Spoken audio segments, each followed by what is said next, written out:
Hello there, and welcome to LoreDive, where we look into and analyze the stories behind all of our favorite video games.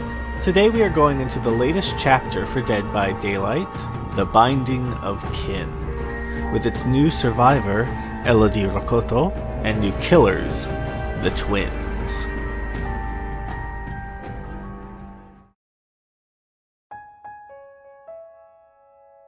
Elodie Rokoto, the occult investigator.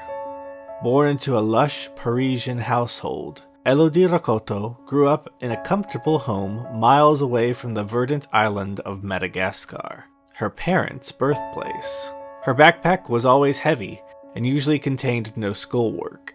She carried the essentials, a few history books, some printed maps, and a compact shovel.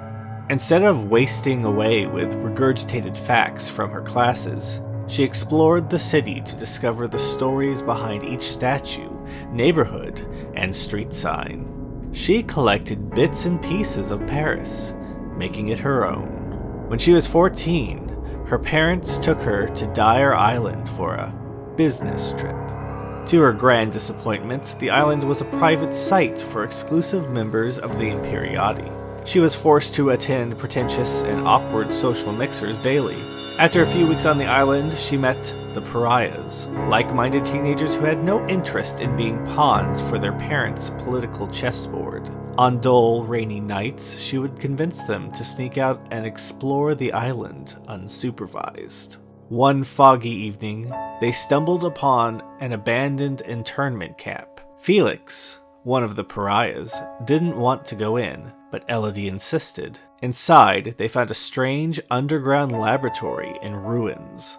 The pariahs grew excited, browsing through the strange apparatuses for trophies and mementos. But Elodie noticed something on the far left corner of the wall, odd scratches in the shape of a circle. She ran her fingernails against the cool concrete. The marks were deep and narrow. A warm whisper suddenly sent her mind adrift. Deep rumbling thunder, an ashen, sanded beach. Incomplete.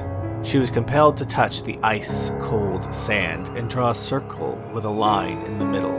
A sharp thunderclap and lightning whipped the sky.